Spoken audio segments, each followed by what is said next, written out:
नमस्कार प्यारे बच्चों।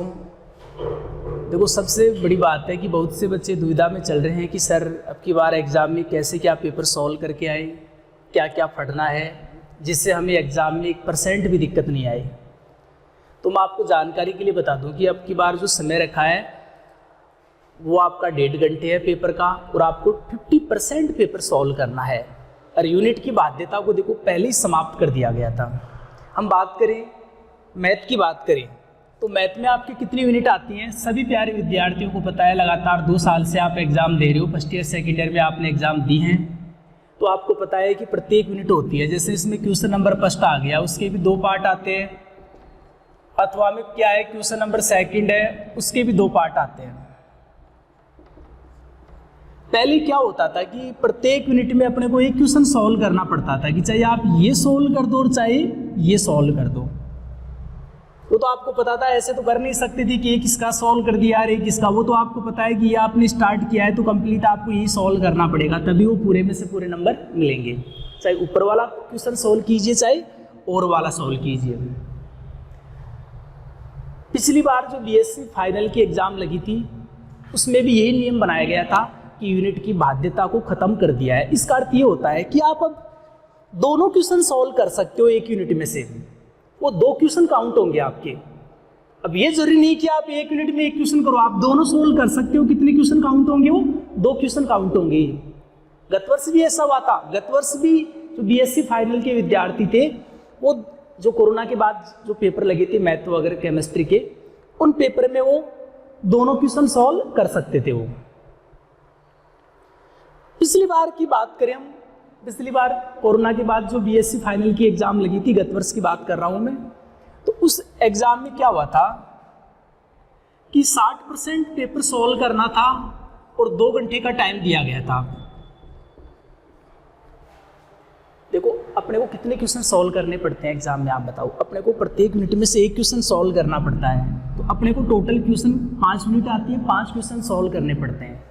यूनिट की बाध्यता खत्म कर दी है, तो भी अपने क्वेश्चन कितने हो गए? 10। वैसे अपने को क्वेश्चन कितने सॉल्व करने पड़ते हैं? 5 क्वेश्चन सॉल्व करने पड़ते हैं। कितने क्वेश्चन सॉल्व करने पड़ते हैं? 5 ही सॉल्व करने पड़ते हैं। पिछली बार पेपर को कर दिया था 60%, तो इसका अर्थ हो गया था कि पिछली बार बच्चों को 3 क्वेश्चन सॉल्व करके आए थे बच्चे पिछली बार। और आप देखना मार्कशीट वगैरह, बहुत से विद्यार्थी यूनिट एक यूनिट के दोनों क्वेश्चन कर सकते थे वो, और बच्चों के पूरे में से पूरे नंबर आए थे 40 में 40। अनेक विद्यार्थी थे जिनके पूरे में से पूरे नंबर आए थे। तो अब आपको क्या करना है, मैं अब की बार पे आ जाऊँ। आपको जो 10 क्वेश्चन है अब की बार टोटल मैथ की बात कर रहा हूँ, उसमें आपको कितने क्वेश्चन सॉल्व करने हैं? जिनको 3 क्वेश्चन आते हैं उनको 3 ही क्वेश्चन अब की बार सॉल्व करने हैं। 10 में से कोई से भी आपको कितने क्वेश्चन सॉल्व करने हैं? ओनली 3 क्वेश्चन ही सॉल्व करने हैं आपको। 10 में कितने क्वेश्चन? 3 क्वेश्चन सॉल्व करने हैं ओनली। कोई से भी 3 क्वेश्चन आप सॉल्व कर दो आप। वैसे 50% का अर्थ ये होता है, वैसे मैं आपको बता दूं कि अपने को पहले 5 क्वेश्चन सॉल्व करने पड़ते थे, अब की बार 2.5 क्वेश्चन सॉल्व करने हैं। 50% का अर्थ तो ये होता है। तो एक बार जैसे क्वेश्चन नंबर किसी ने फर्स्ट कर दिया, किसी ने 4 कर दिया, फर्स्ट के दोनों कर दिए, 4 के दोनों कर दिए, और किसी ने क्वेश्चन नंबर 9 का फर्स्ट कर दिया, तो 2.5% का तो ये 2.5 क्वेश्चन हो गया। वैसे आपको नियम के अकॉर्डिंग तो क्या करना है, इतना ही पेपर सॉल्व करना है, क्योंकि 50% का अर्थ होता है कि आपको 2.5 क्वेश्चन सॉल्व करने हैं।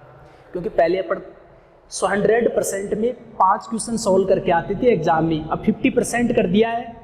पिछली बार 60% किया था, और कितने क्वेश्चन सॉल्व करने थे हमें? 3 क्वेश्चन। टाइम कितना दिया गया था? 2 घंटे। अब की बार 50% पेपर कर दिया है। वैसे नियम तो कहता है कि आपको 2.5 क्वेश्चन सॉल्व करने हैं। यूनिट की बाध्यता खत्म है, चाहे फर्स्ट सेकंड सॉल्व कर दो, और एक किसी क्वेश्चन का एक पार्ट सॉल्व कर दो। नियम के अकॉर्डिंग यदि आप ये क्वेश्चन भी सॉल्व करके आ जाओगे तो पूरे आपके 40 में से कितने नंबर मिलेंगे? 40। तो 2 क्वेश्चन तो कंप्लीट। अरे जिनको मान लीजिए 3 क्वेश्चन आते हैं, 1 4 9 भी कंप्लीट आ रहा है, वो 9 भी कंप्लीट करके आ जाओ, टाइम मिल जाए तो। टाइम नहीं मिलता है तो फर्स्ट 4 और एक कोई भी ले लो, 9 जरूरी नहीं है, 7 ले लो। इस प्रकार 2.5 क्वेश्चन आपको सॉल्व करने हैं। हम बात करें, देखो सिलेबस वगैरह की हम थोड़ी सी बात कर लेते हैं कि बच्चे कितना क्या मैटर पढ़ें। इसके लिए मैं आपके लिए अलग से एक ऐप पर क्लास बना दूंगा कि आपको ये चैप्टर पढ़ने हैं। जैसे आप नॉर्मली हम बात करें, वैसे आप समझ गए, आपको सिलेबस का पता ही। जैसे हम पेपर फर्स्ट की बात करें, जैसे पेपर फर्स्ट में जो विद्यार्थी, मान लीजिए एक तो फर्स्ट कर लिया आपने, सेकंड कर लिया, एक थर्ड और एक फोर्थ, कुल मिला के आपको 1.5 यूनिट कवर करनी है। कितनी यूनिट कवर करनी है? और आपने ये, और इसमें से 5 और 6,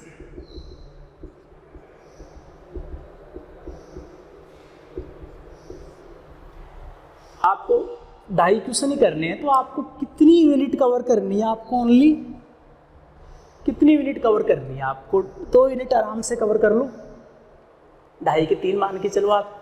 जैसे आप पेपर फर्स्ट है उसमें सेकंड चैप्टर पढ़ जाते हो, थर्ड पढ़ जाते हो, क्योंकि देखो सेकंड थर्ड चैप्टर पढ़ना जरूरी है। और मान लीजिए आप 4.A पढ़ लेते हो, ज़्यादा मत पढ़ो, ये पढ़ जाते हो आप।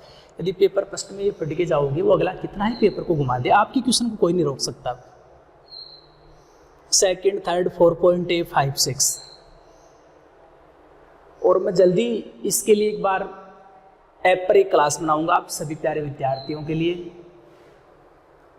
आपको कौन कौन से चैप्टर वगैरह तैयार करने हैं मैथ के लिए, वैसे आप समझ गए।